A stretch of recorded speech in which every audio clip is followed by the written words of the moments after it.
What is going on, everyone? It's Ultimate Spy 53 here, and welcome to Tales from the TARDIS, Episode 6.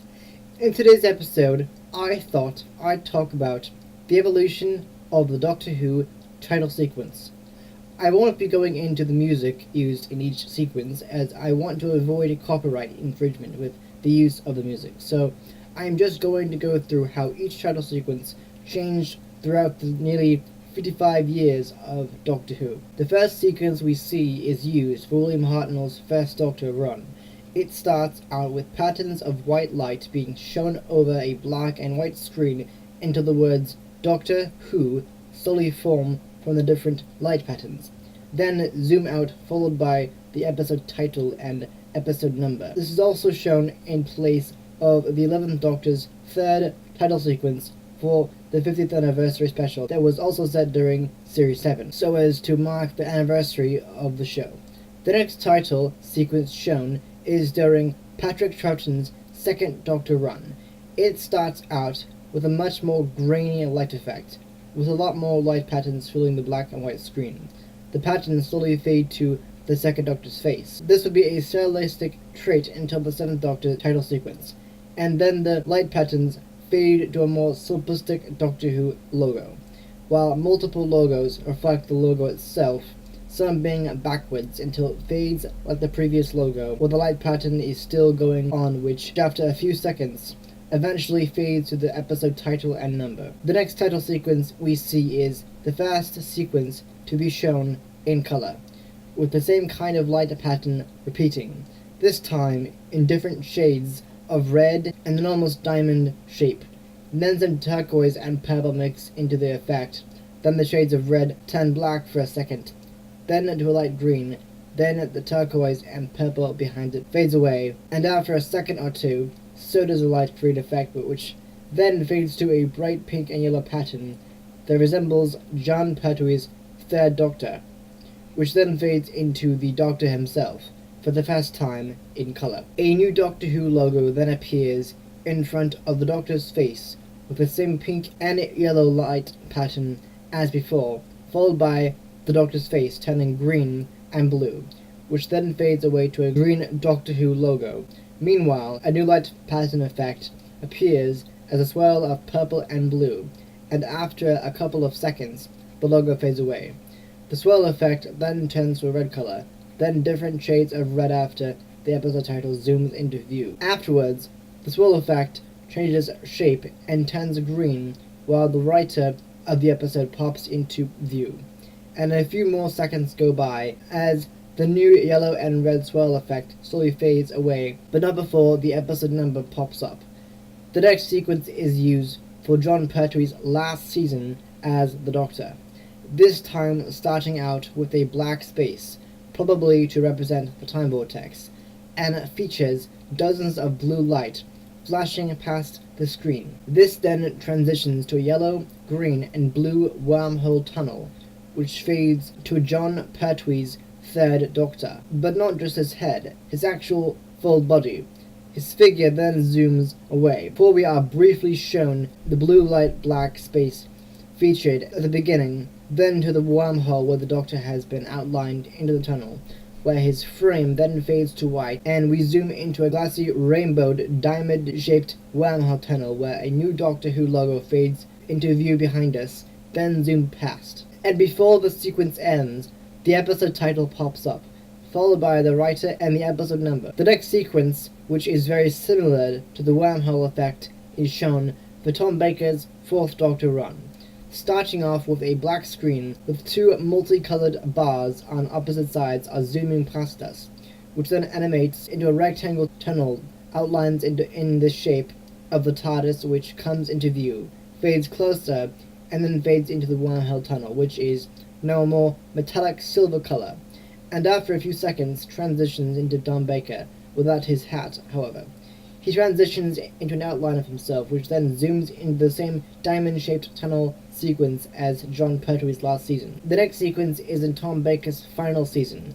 This one features a unique 80s-style title sequence with an outer space sequence featuring lots of rainbow lights flashing around, then transitioning to lots of silvery blue lights which zoom past us, all going in different directions across the screen. We then see some stars from the Fourth Doctor's face, minus the hat of course. The background is then opened up into a hole of thousands of stars bundled up together in different directions, while the Doctor's face is being lit up and forming.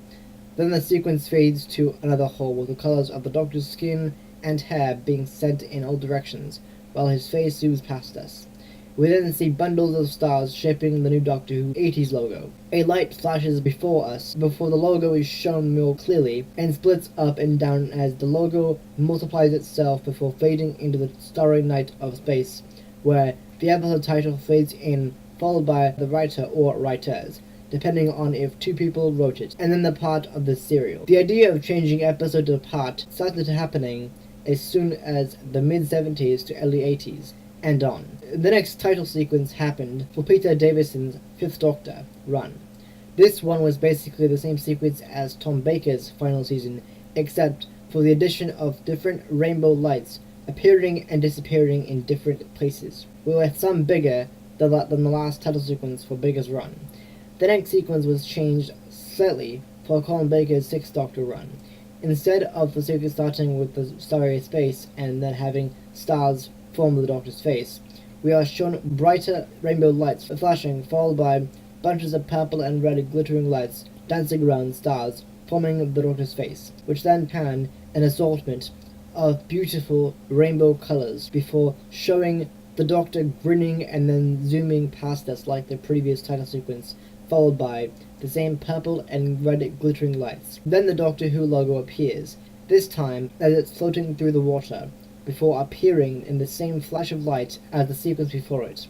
Then the purple and red lights return, followed by the episode title, writer or writers, and then the part of the serial. The next title sequence follows with Sylvester McCoy's Seventh Doctor run, where the sequence starts off with the burst of stars. The camera then follows these stars as we are then shown the solar system. The solar system then rotates for a few seconds before a few meteors float by us into the solar system, where we then duck below it. The camera then pans to the left, where a floating sphere of blue enveloped by white lights comes towards us. The camera then follows it and goes up into the sphere where the TARDIS is shown. It then drifts off into the center of the solar system, where it transitions into the Seventh Doctor, who then winks and grins while being surrounded by the rotating solar system. White lights then flash by, followed by the letters of the new Doctor Who logo. The Doctor part of the logo magically appears on top of the Who part of the logo, which is very interesting and a first for the title sequence. The meteors from before then fly past the new logo, followed by the episode title above the writers.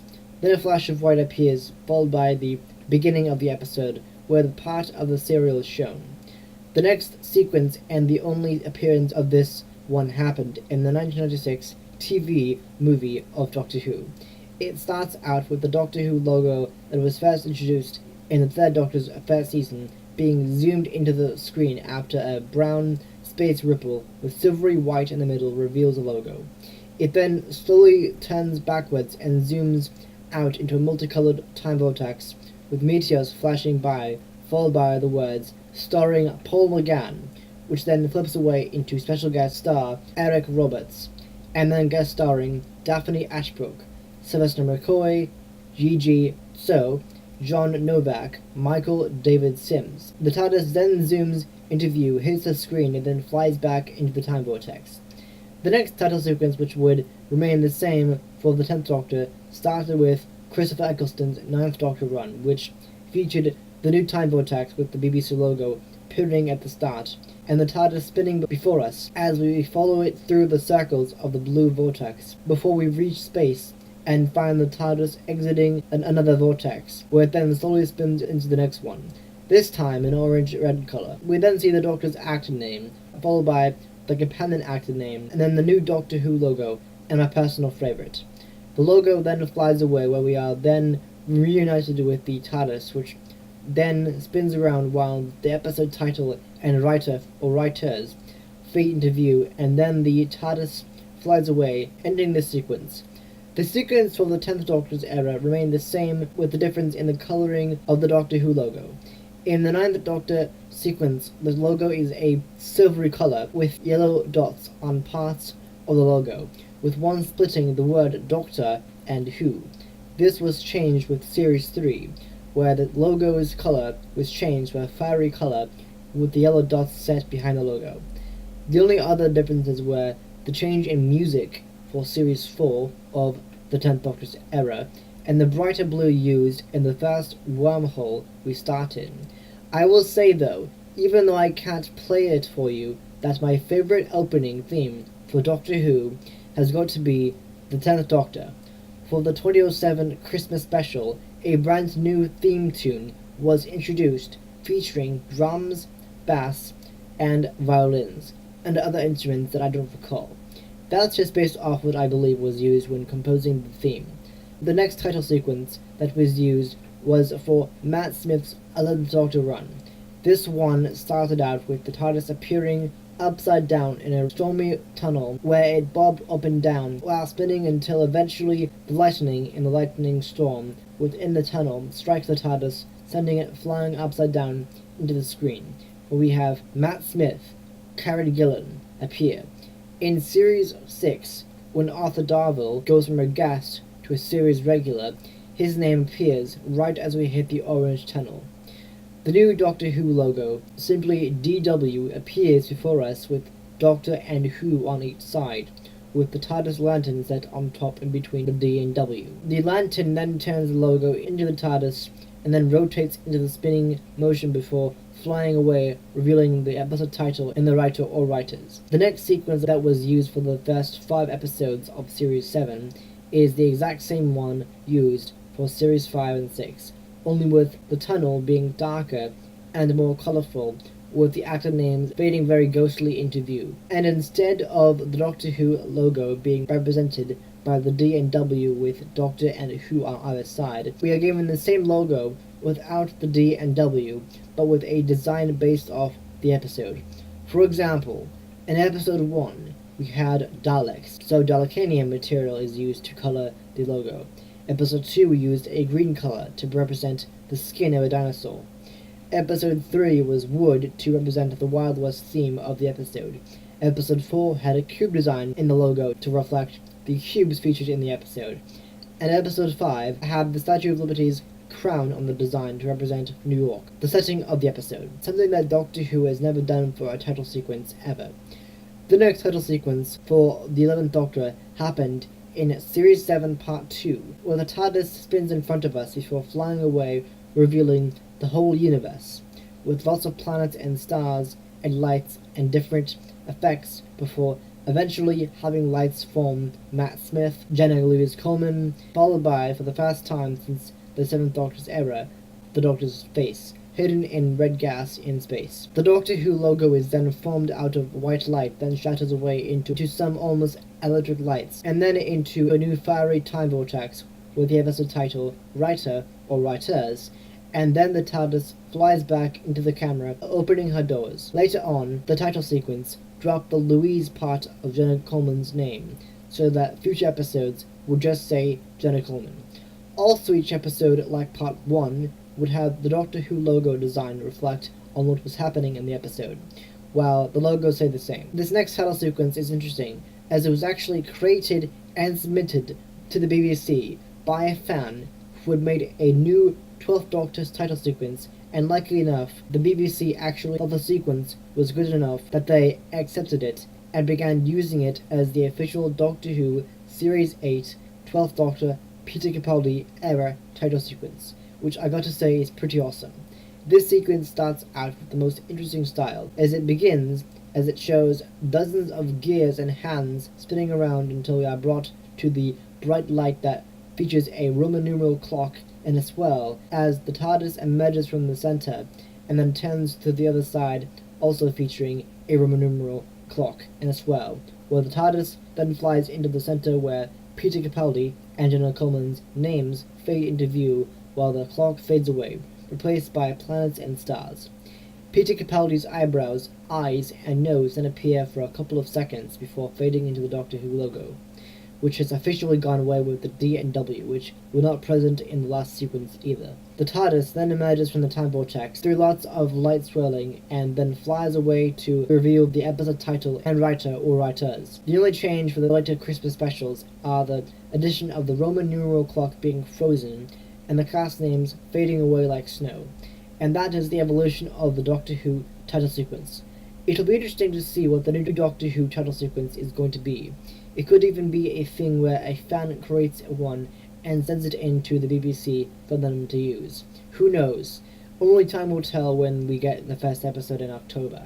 So until then, thank you all so much for watching and or listening to this episode of Tales from the TARDIS. I hope you enjoyed it. If you did, please hit the like button. I really do appreciate the support.